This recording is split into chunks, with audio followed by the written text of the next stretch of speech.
এই ভিডিওতে আমরা 100টা ওয়েল খনন করতে চলেছি। ও জল জল ও মাই গড! তোমরা দেখতে পাচ্ছ কেনিয়ার একটা ছোট্ট গ্রামের লোকেরা জলের সরবরাহ পেল, তাও আবার মাত্র 1 সেকেন্ডের মধ্যে। একটা হয়ে গেছে, আরো 99টা ওয়েল খনন করা বাকি আছে। তোমাদের এই ভিডিওটা দারুণ লাগবে। এই 100টা ওয়েল মিলিয়ে 500,000-এরও বেশি মানুষকে পরিশ্রুত পানীয় জল সরবরাহ করতে চলেছে। তারপর আমরা কেনিয়ার এই অংশে বেশ কিছু ওয়েল খনন করবার পরে আমরা কিছুটা দক্ষিণে নেইরির স্কুলগুলোতে গেলাম, আর অবশ্যই বলবো তারা আমাদের দেখে খুব খুশি হয়েছিল।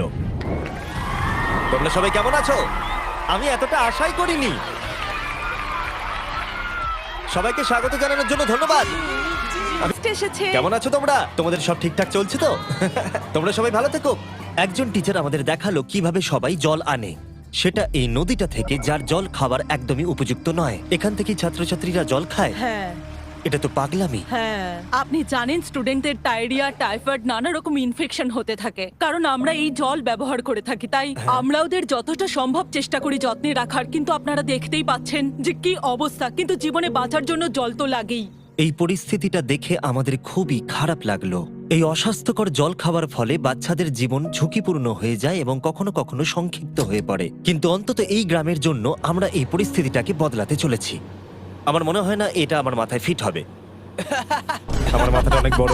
দেখা যাক আমরা জল খুঁজে পাই কিনা। ও ও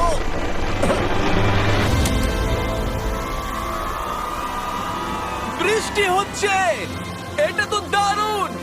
মাটির উপরে জল উঠে আসার পরে সেগুলো ধরে রাখার জন্য আমরা এই বড় ব্যারেলগুলোকে নিয়ে এসেছি, যেগুলো ওয়াটার টাওয়ারের উপরে ফিট করা হবে। এই গ্রাম এবং প্রতিবেশী গ্রাম যে শুধু পরিষ্কার জল পাবে তাই নয়, বরং জলের প্রেসারও অনেকটাই বেশি পাবে। তার মানে হলো তাদের আর অপরিষ্কার জলে জামা কাপড় কাচতে হবে না। নাও টানো।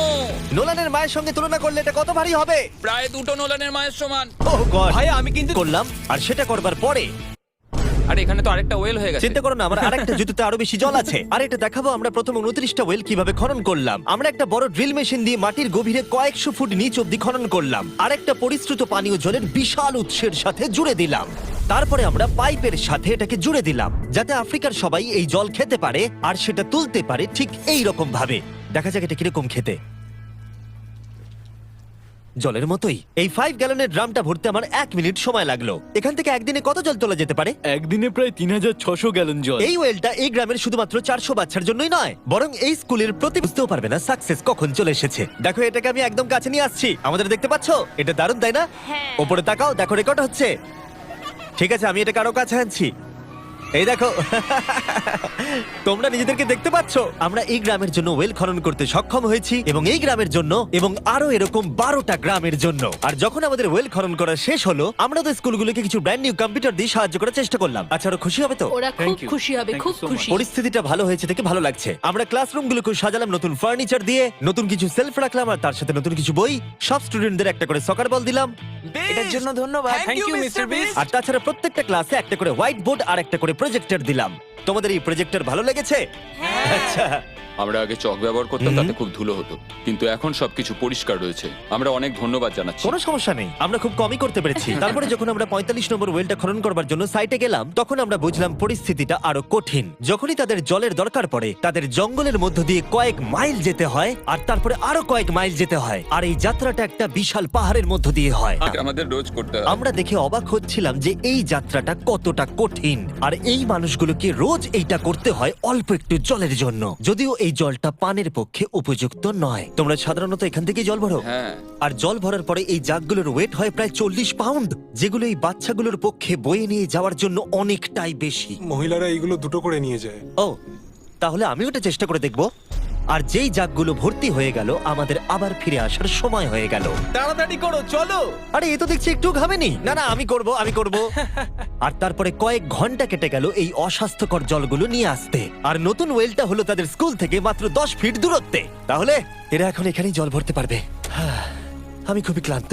আর তারপরে আমরা পরের গ্রামে গেলাম যেখানে আমরা 46তম ওয়েল খনন করব, কিন্তু সেখানে আমরা সমস্যার মুখে পড়লাম। আমরা দেখতে পেলাম এই গ্রামটা দুভাগে বিভক্ত এই বিশাল ভয়ঙ্কর নদীটা দ্বারা। এর জল এখন বেশি মনে হচ্ছে না, কিন্তু যখন বর্ষাকাল আসে তখন জল তীব্র গতিতে আসে আর এই ব্রিজটাকে ভাসিয়ে নিয়ে যায়। আর এই ব্রিজটা এত গুরুত্বপূর্ণ কারণ গ্রামের লোকজন এই দিকে বাস করে আর হসপিটাল বা স্কুল হলো এই দিকে, তাই তাদের অনেকবার দিনের মধ্যে এই ব্রিজটাকে ক্রস করতে হয়। এই ব্রিজটা ভয়ঙ্কর হওয়া সত্ত্বেও এটাই তাদের একমাত্র এই অবলম্বন। নদীর যখন জল বেড়ে যায় তখন এখানকার মানুষ, শিক্ষার্থী এবং পশু পাখিকেও ভাসিয়ে নিয়ে যেতে পারে। এর আগে আমরা এই নদীটা পার করতে গিয়ে 3 জনকে হারিয়েছি। এই প্রাণ চলে যাওয়া অপূরণীয় ক্ষতি এবং তা কখনোই মেনে নেওয়া যায় না। আমরা যেই এটা শুনলাম আমরা সিদ্ধান্ত নিলাম আমরা সাহায্য করব। সুতরাং যখন এখানে নতুন ব্রিজ তৈরির কাজ শুরু হলো যেটা তাদের ওয়েলের কাছে নিয়ে যাবে, তখন আমরা 2000 মাইল পেরিয়ে চলে গেলাম কেনিয়া থেকে জিম্বাবুয়ের উদ্দেশ্যে। আমরা আফ্রিকাতে 1 সপ্তাহেরও বেশি রয়েছি এবং আমাদের আরো ওয়েল খনন করতে হবে। তোমার গা থেকে গন্ধ বেরোচ্ছে। এটা অদ্ভুত, কিন্তু আজকে আমি স্নান করেছি। Wow! ঠিক আছে, আমাকে শেষ করতে দিলে আমি হাত ধরে নামিয়ে নেবো। তোমরা কি আমাকে বাকি ওয়েলগুলো খনন করতে সাহায্য করবে? ঠিক আছে।